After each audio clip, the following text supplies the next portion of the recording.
So, eto nga si Digong before, alam naman natin na maraming kaalyado. Maraming kaalyado yan si Digong. As in, marami siyang kaalyado. Marami siyang friends. Maraming nagko-curry ng kanyang favor. Maraming humihingi ng pabor sa kanya. Oo. Maraming humihingi ng pabor, maraming nangliligaw, etc., etc. But that was before. Now, it's a completely different story. At alam naman natin, mga kutsero, at itong merong mga, mga loyal na supporters talaga ni Digong. Na unti-unti na ring bumibitaw. Ingay ng aso namin, di ba?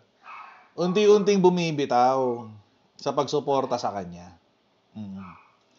Unti-unti na ring nare-realize na, uy, mali yata tayo ng sinuportahan. Oo. Unti-unti na nilang nakikita na parang wala nang pag-asa tong Duterte Oo. Lalong-lalo na, mga kotsero, nung pumutok yung issue dito sa lalong-lalo itong nahalal si Sara Duterte, parang na-highlight ng sobra-sobra yung kawalanghiyaan ng mga Duterte. Parang na-highlight ng wagas, as in parang one such person na alam natin na very very staunch supporter dati ni Digonggong, ngayon parang bumabaligtad na. Oo. Kasi sumulat siya sa Daily Tribune. And this is surprising kasi we all know, mga kotsero, na itong si Melvin Matibag, talagang supporter talaga yan ng Digong, di ba? Supporter talaga yan. Si Melvin Matibag, Attorney Melvin Alvarez Matibag. PDP yan. Secretary General yata, if I'm not mistaken. SecGen yan PDP. Correct, Blackthorn, PDP yan. Ngayon, nagsulat siya sa Daily Tribune kanina, Inday Sara Dabratinela. Agoy! Agoy! Dabratinela! Oo. So ngayon, binibira na nila si Inday. And syempre, by extension, madadamay dito si Digong, by extension. Kasi syempre, tatay So ito si Melvin Matibag, sumulat siya ng article kanina sa Daily Tribune. Masahin lang natin. Ayan Ang title ng kanyang article ay Inday Dabratinela. Agoy. Aray ko. Bratinela. Di ba pro Duterte ang Tribune? Oo nga Parang bumabaliktad na rin si Tribune. Kasi naalala ko, ito si Tribune, wagas din tong sumuporta dati. Lahat ng article, puring-puri kay Digong, tapos puring-puri, lalo kay Bongo. Meron pa nga, dyan, may column pa si Bongo dyan Sa Tribune, di ko alam kung sumusulat pa rin siya dyan hanggang ngayon. Pero alam ko meron siyang sa Tribune. Column. Eto na nga. Sumulat din si attorney, si Melvin Matibag. Na alam natin na isa sa mga napaka-titindi at matitibay na supporter noon ni Digong. Noon. Ito sinulat. Basahin lang natin in its entirety. Maikli lang naman to. Gusto ko lang malaman bakit, or hindi naman bakit, pero ano yung sinabi niya tungkol kay Sara. Ang sabi niya, some political circles have been wondering why my recent articles have been critical of personalities aligned with former President Rodrigo Duterte. I have recently criticized former spokesperson Harry Roque for his association with cyber fraud, hub operators in Porac. Ito yung sa Pogo. Ito na ngayon, hanggang ngayon, nagtatago pa rin. Hanggang ngayon, nagtatago pa rin si Harry Roque. Kahapon, hindi lang siya makita sa office. Kahapon. Ngayon, hindi na siya makita sa bahay. Ano nangyari? Anyari? Bakit nagtataguan ng mga DDS yung mga DDS personalities? Nagtataguan kayong lahat. Ano nangyayari sa inyo? Oy, in fairness kay Tevez, nakakuha siya ng new lease sa kanyang extradition. Na-dismiss yung niya, petition ng extradition. Bad trip. Ito pa yung nakakatawa doon yung sa extradition niya, I digress a bit. Yung sa extradition niya, hindi dahil, not for any grave reason, hindi dahil mali yung i-final or merong miscarriage of justice, etc., etc. No, it's not like that. Kasi hindi pumirma lahat ng judges sa Court of Appeals. Yun lang. Yun lang. Hindi kasi pumirma yung mga justices ng Court of Appeals. Hindi lahat ng justices nakapirma. Yun. Ewan ko kung paano sistema ng nila doon ng decision, pero dito kasi sa Pilipinas, magko-concur lang yung iba, yung mga hindi makakapirma, sabihin lang kung bakit, 'di ba? Did not participate or what have you, mga ganun. Ewan ko lang kung anong sistema doon, but that's the primary reason. Hindi ro kasi nakapirma lahat ng mga judges sa kanilang Court of Appeals. So parang yun yung reason kung bakit dininay.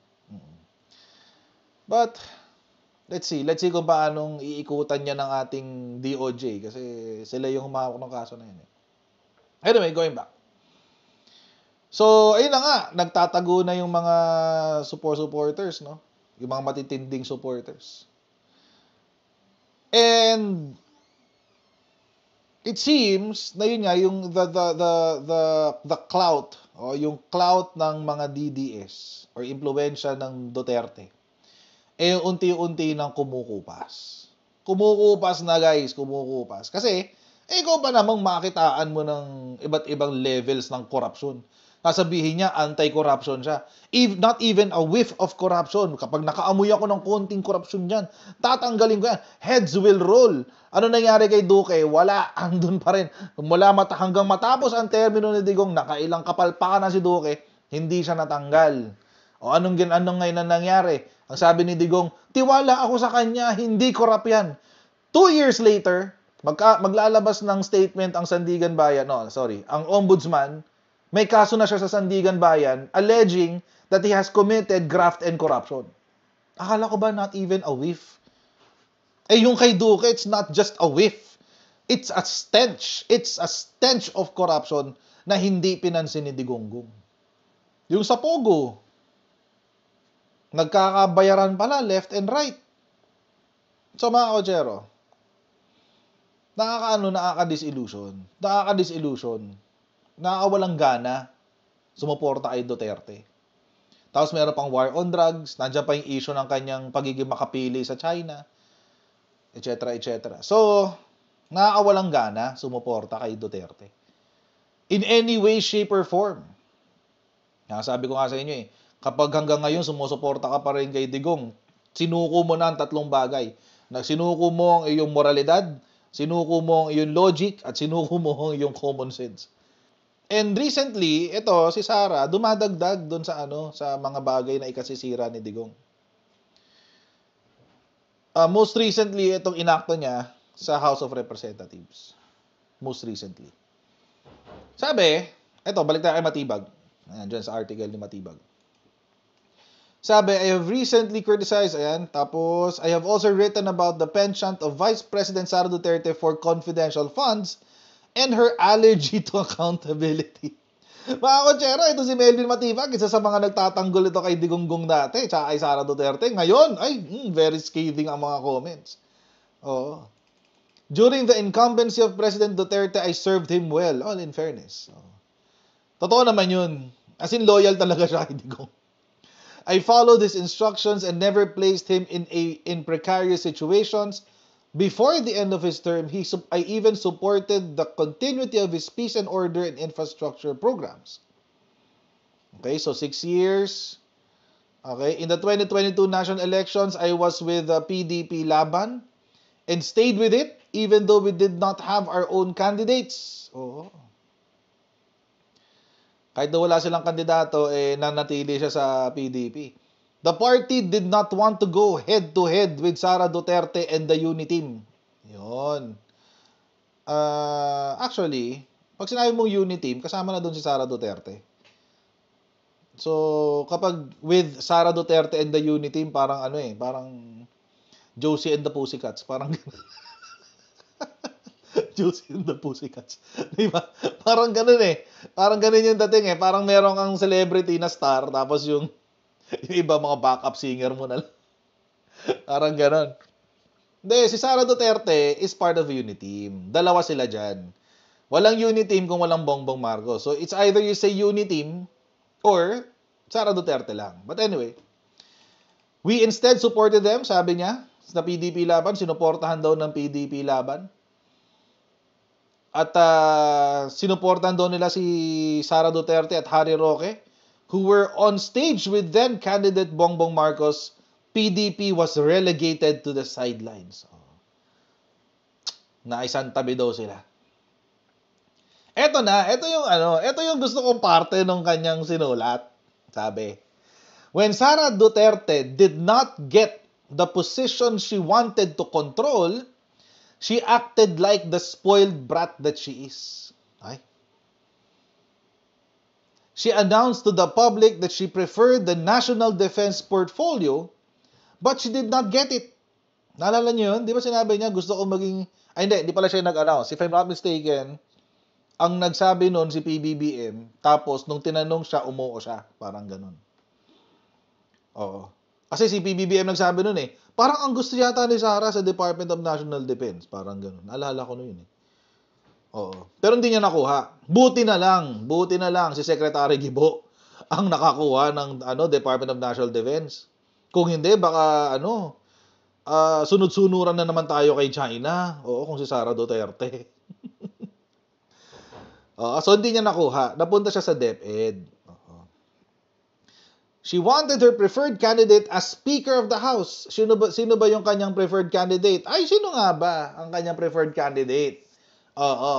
Sa lower house. Sino nga ba? Matanong ko nga ba? Sino nga ba? Kayo na lang mag-comment dyan sa comment section. Sa chat room. Sino ba yung gusto niyang maging Speaker of the House? Kaya nga nag-organize sila ng kanilang tawag dito, maliit na kudeta. Ayan, sinabi niyo na lahat. Siya yun. Si Lil Girl. Lil Girl GABS-CBN. Si Neck Brace. Si Mahal. Mahal talaga. Si Ate Glow. I am sorry. Guys. I am sorry. So yun, siya yun. So nag-organize sila ng kanilang maliit na kudeta. Which now, mga kotsero, apparently, during that time, bulag pa ako sa mga Duterte noon, so pinagtatanggol ko pa si Sara. Although hindsight is 2020, looking back, pati dun sa mga conversations ko with people who are DDS na dati kong nakakasama, it seems, meron talagang effort to do the kudeta. Mukhang meron talagang effort. Na mag-kudeta during that time. So, alam niyo mga kotsero, ito lang naman yung akin dyan eh. Ba't hindi ka makapaghintay ng 3 taon? Bakit kailangan now na? Di ba? Maikli lang naman ang termino ng congressman, 3 years lang. After 3 years, mag-e-elect na naman kayo ng bagong Speaker of the House. Di ba? Bakit pa kayo nag-organize ng kudeta? Naamoy yung kudeta, walang sumuporta kay GMA. Walang sumuporta.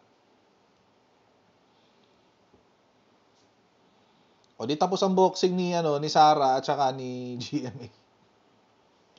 Tapos ang boxing nila. So she went on a rampage, sabi ni Melvin Matibag. Cyberbullying, name-calling, and now announcing to all that she regretted asking people to vote for President Marcos Jr. Wow! The nerd! The Nerd! Alam niyo mga kotsero, may pinost ako sa Facebook page ko, di ba? Nito nakaraan. Papakita ko lang sa inyo sandali.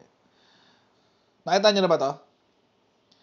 Do you regret being part of the 32 million? Actually, ito yung original picture niyan. Papakita ko sa inyo. Ito yung original niyan. Are you part of the 32 million? Ito yung original yan. Nung nakita ko tong picture na to, mga kotsero, nung nakita ko to, sabi ko, ay wait lang. Parang nire-regret ko yata naging part ako niyan 32 million na yan. Kaya ako ginawa yung picture. Kaya ako inedit. Kaya ako inedit na do you regret being part of the 32 million? Kasama ako diyan. Dapat mag-sorry din sa akin si Sarah. I think I deserve an explanation. Ano ba yung linya ni Piolo? I deserve a proper explanation ba yan? Parang gano'n. I think I deserve an explanation. Kung bakit binudol tayo ni Sara Duterte. Si Tony Gonzaga. Ikaw ba yan? 'Di ba? Parang siguro dapat mag-apologize din sa atin. Siguro dapat mag-apologize din sa 32 million si Sara Duterte. Dahil sinabi ni Sara Duterte na hindi niya iiwanan si Bongbong Marcos kahit anong mangyari. Kasi alam nyo, during that time, mga kotsero, tayo mga Pilipino, takam na takam tayo dun sa presidente tsaka vice-presidente na magkasundo. Alam nyo kung bakit? Kasi nung si Duterte, araw-araw sila nag-aaway ni Lenny. Araw-araw sila nag-aaway ni Lenny. Ay. Sinulat na ni Jess Balete. Sabi ni Jess Balete, I deserve an explanation. I deserve an acceptable reason. Ayan. Sara Duterte, I deserve an explanation. I deserve an acceptable reason. Mag-sorry ka rin sa amin. Kasi ganun eh. We wanted a united government. Nung panahon, lalo na sobrang divided yung panahon ni Digong. Sawang-sawa na tayo sa ganun eh. Pagod na tayo sa ganun. So during that time, nung panahon ni Sara, nung kampanya pala, nagkaroon ng unity team. Lahat tayo, we wanted that. We wanted a president and a vice president who are actually magkasundo at pareho sila ng tinatahak na direksyon. Yun ang gusto nating lahat eh.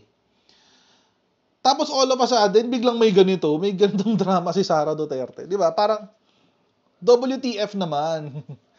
What the F? 'Di ba? Parang so ano lang yung mga pinangako mo sa amin? Parang paper roses. Parang paper roses lang. So yun. So dapat mag-apologize ka rin sa amin. Sa 32 million, lalo na sa majority ng 32 million. Hindi ako maniniwala na yung 32 million na yun lahat DDS. No. Hindi ako maniniwala doon. Yung 32 million na yan, majority dyan are either loyalists or neutral. 2 beses nyong ginamit ang mga Marcoses.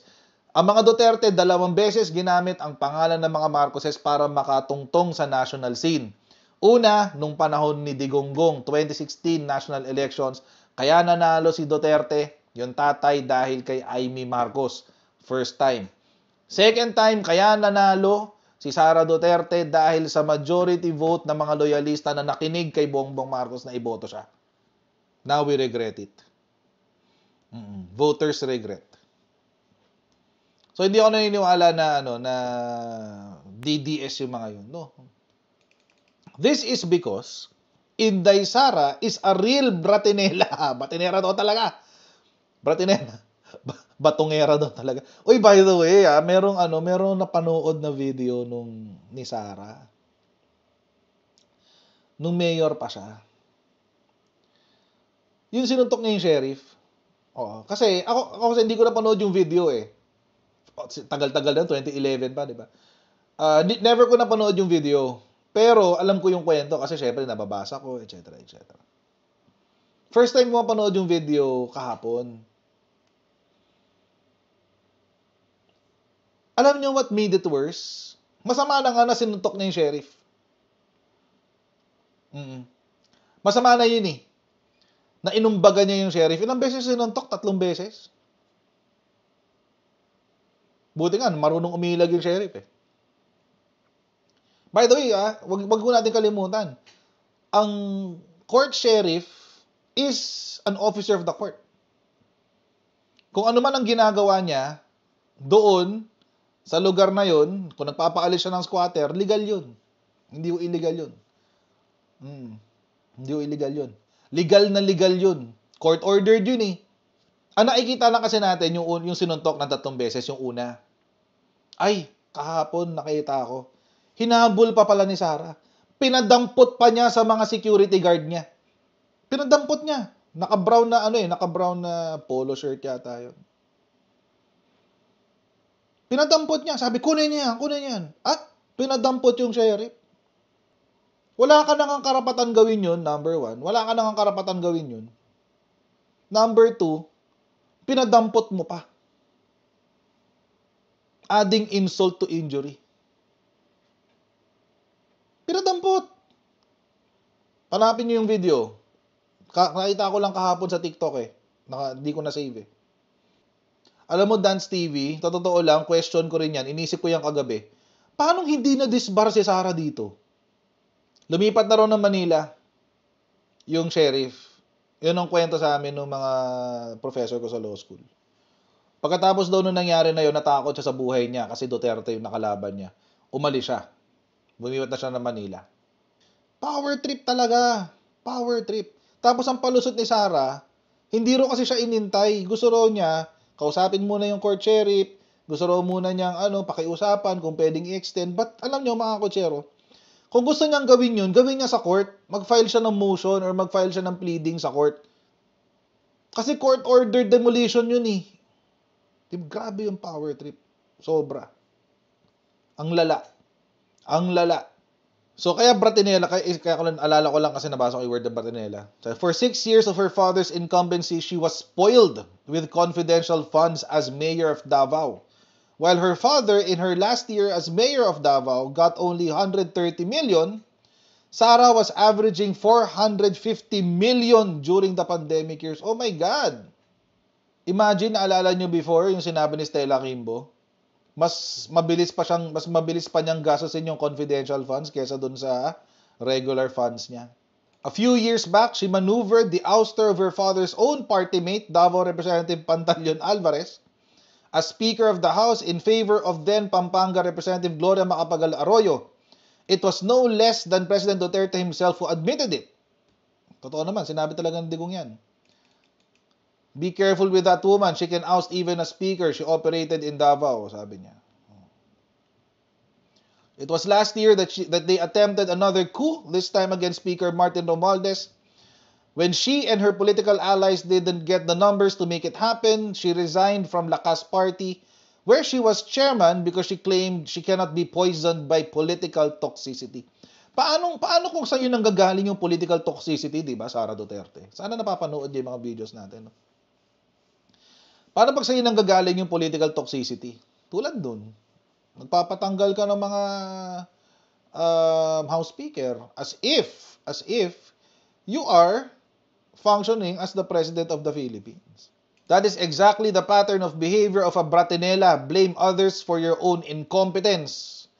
In her poorly scripted interview to defend her budget of more than 2 billion, she pointed to the Speaker and the Appropriations Committee head as the two persons who control the budget. Well, tell that to the others who don't already know.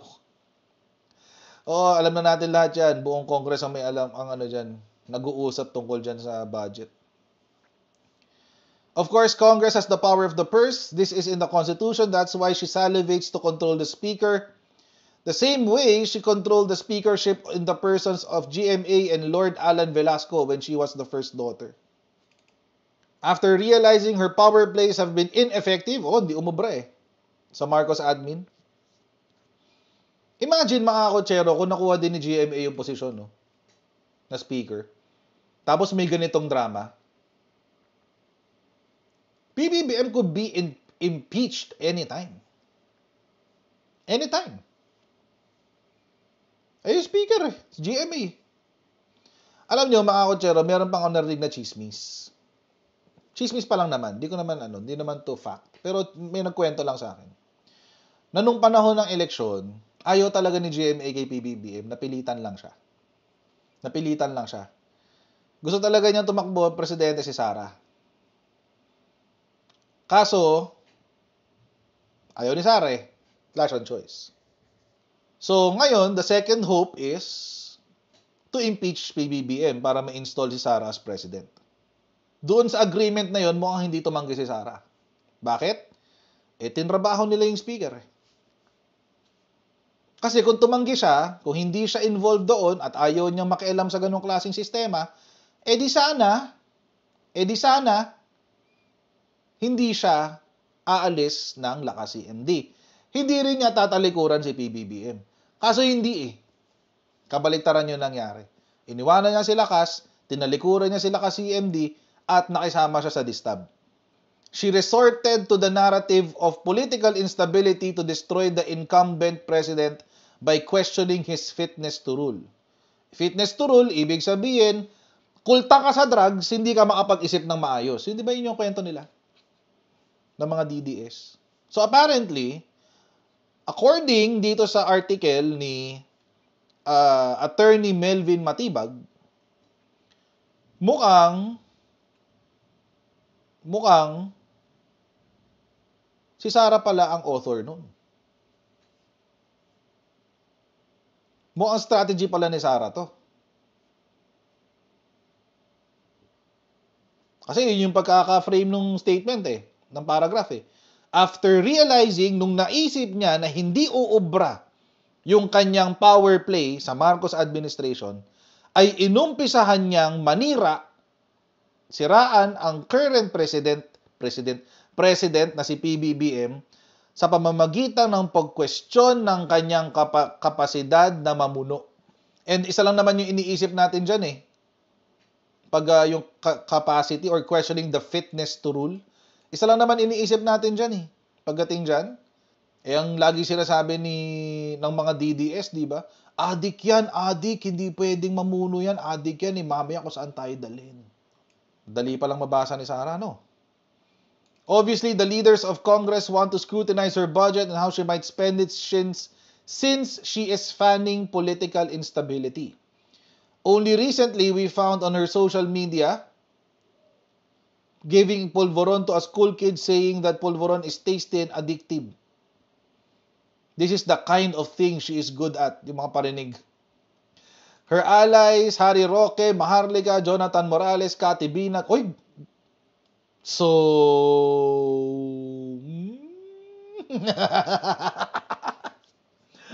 hindi pala si Digonggong ang tumatrabaho kay Sara. Kay PBBM, sorry. Well, kasama din dyan si Digonggong, syempre. Pinayagan niya yan Hindi naman niya kinukontra Sa kanya nga nag-umpisa, di ba? So, ibig sabihin, si Harry Roque, si Maharlika, si Morales, tsaka si Cathy Binag. Hindi ko alam tawag kay Cathy Binag tao ni Sara? Pasabog yun Really? Cathy Kifi. Cathy Kifi talaga. Makati. Makati. Grabe naman. Baka kaya niya kailangan ng confidential funds, no? Baka ito yung consultants na sinasabi. Di ba may tinanggal daw sila na budget for consultants? Baka yun. Hindi natin alam, pero baka yun. Inday Sara, Harry, and their unruly fanatics are now claiming that we have been duped. Nabudol tayo, they shout. Well, indeed, we are duped by this Bratinella, Inday Sara. So, yung ending niya sa article. Yung ending niya sa article. Oo, nabudol kami, pero hindi si BBM ang nambudol. Si Sara ang nambudol. Grabe, no? And this is coming, mga kotsero. Again, this is coming from a person na nanggaling who is a very, very staunch ally of Rodrigo Roa Duterte. As in, solid supporter niya yan. Hindi ko lang alam kung hanggang ngayon kasi base sa article na to, parang parang may something na nakakaiba eh. Parang meron ng pagtalikod ng konti. Parang medyo may pagkaano na eh. Oo, parang hindi na solid. Administrator ng No, hindi siya administrator. Parang secretary general siya if I'm not mistaken. Matindi yun ha, SecGen. Mataas sa posisyon yun, SecGen. Hawak niya ang buong PDP hanggang lahat. Hanggang sa mga regions, hawak niya yan. Well, whatever happened, it probably is that bad. Kasi 180 yung turnaround niya eh. As in walang balikan, walang sunugan tulay eh.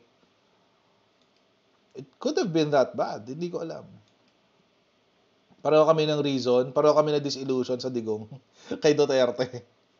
But ako mga kotsero, alam niyo naman yung reason ko ba't ako tumalikod sa mga Duterte. It's primarily because disillusion talaga ako sa kanila, as in. And it's not hindi yun biglaan. It was a long process kasi it's parang una yung sa yung sa West Philippine Sea. Tapos,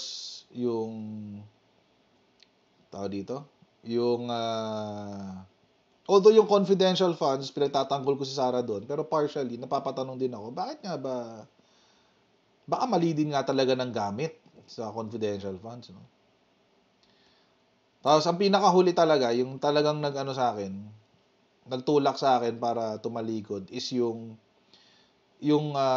inimbento nila yung pulburon issue. Kasi nga mga kotsero, lahat ng kwento na yon narinig ko na noon pa. And I was hoping na hindi nila itutuloy. 2022 pa lang, pinaplano na nilang i-impeach si PBBM. 2022 pa lang. Kakaupo pa lang ni PBBM, mga 3 to 4 months. 3 to 4 months. Kaya tingnan nyo, yung mga DDS na supporters, never silang 100% sumuporta kay PBBM, di ba? Yung mga DDS na mga vloggers, mga bubulagers, di ba? Yun. Noon pa lang, alam ko na yun. Tapos, di ba nakwento ko nga sa inyo isang beses kung paano sinabi sa akin? Dalawang beses sa akin, isang beses nangyari. Tapos, meron pang isang tao na nagkwento sa akin na inulit ni DDS bubulager yung kwento na yun. At nag-advise pa, sabi, sige, suportahan nyo lang for now. Basta pag darating yung tamang panahon, ipapa-impeach natin siya. Ganun. Sabi ni DDS bubulager. So,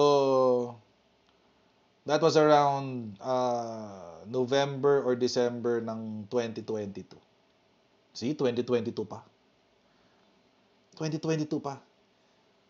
Tapos ano nangyari nung 2023? Ayan na, nangyari na yung sa West Philippine Sea, nangyari na yung kay GMA. Nakita ko yung lahat eh. At tapos tapos nauso na yung nabudol kami, wala nang unity, etc. Doon nag-umpisa yung pagdududa ko na, tutuluyan nga talaga nila si BBM kahit wala silang dahilan. No? So yun. Sabi ko, it's pointless. Medyo mas madali lang din sa akin during that time kasi inaway na rin ako ng mga DDS bubulagers eh. So parang, okay. Carry. Ganun pala. O di yun.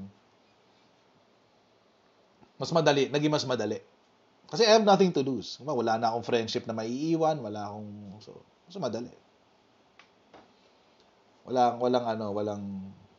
Walang mawawala, kumbaga. Nabudots kami ni Inday. Kaya yun. Kaya nung tinuluyan nila ng yung Pulveron issue, sometime around November, December, nung tinuloy nila yon, sabi ko, wala. Nagsabi na ako nun sa misis ko, sabi ko, love, mukhang mukhang kailangan ko ng bitawan si Digong, sabi ko.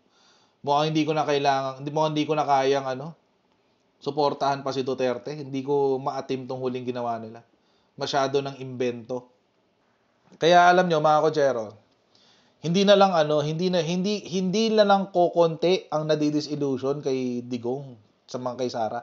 Marami na nabubwisit sa kanila. Marami na. And the tides are turning. Unti-unti nang lumilipat ang hindi katulad nung kay Digong na buhos talaga. Ito kay PBBM, medyo unti-unti. Kasi marami pa ring budol na budol eh. Marami pa rin budol na budol. Well, in fairness din, kaya rin budol na budol sila kasi I think it's their bias and their confirmation bias. Pag kasi sila, yung ito common mindset ng mga DDS. Ang laging impormasyon na hinahanap nila, yung, pardon my French, pero yung sasalsal sa paniniwala nila. So, makikinig lang sila sa mga taong kapareho nila ng pinapaniwalaan. So, hindi magbabago yung pananaw nila kasi wala silang ibang nakikitang tao na magsasampal sa kanila ng katotohanan. Di ba? Kanina sila nakikinig sa mga DDS bubulagers din. Di man nanatili silang bobo. It's the blind leading the blind. Blind leading the blind pala. At least ako malabo lang ang mata ko, hindi ako bulag. Oo. By the way, shoutout ko lang din yung tatay ng misis ko. Shoutout ko lang siya kasi nagkwento sa akin isang beses yung misis ko. Sabi niya, tao dito? Yan ba yung manugang mo? Yan ba yun? Sabi niya, oo. Yung mga kasama pala niya sa work, sa abroad kasi nag-work, puro mga DDS. So, galit na galit daw sa akin. So, tahimik na lang siya kasi syempre, di ba? Tahimik na lang siya. Wag na lang daw siya, Pero minsan daw may umaway sa kanya, inaway din talaga daw niya, sabi ko. Sana one of these days, makita na lang nila yung mga kalokohan nila, di ba? Yung mga kalokohan. So, and by the way, hindi hindi admin supporter yung biyenan ko na. Hindi siya admin supporter. Very neutral kasi siya, very neutral. Wala siyang kinakampihan na partido. Pero syempre, dahil manuga, kapag naririnig nila na na binabati ko sa minumura ako, nagagalit din siya, nasasaktan siya. So, syempre, kaya shoutout po sa tatay ng misis ko. Shoutout sa'yo. Kung mapanood mo man to. Anyway, so yun. Ayan, so hanggang dito lang po muna tayo mga kochero. Huwag niyo po kalimutan mag-like, mag-share at mag-subscribe sa Coach Jared YouTube channel. Pa-follow tayo sa ating Facebook page. Coach Jared Pulido naman ang pangalan doon. And I'll see all of you in our next live stream. God bless everyone and see you next time, guys. Bye! Bye-bye!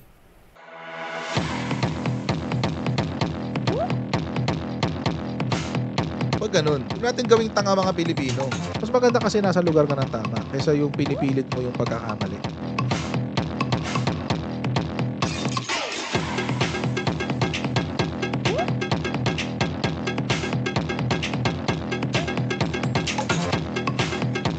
Are they willing to go that far? Hindi makakalimutan ng Pilipino yan hanggat di nasasagot yan. Sino ngayon nagsasabi ng totoo?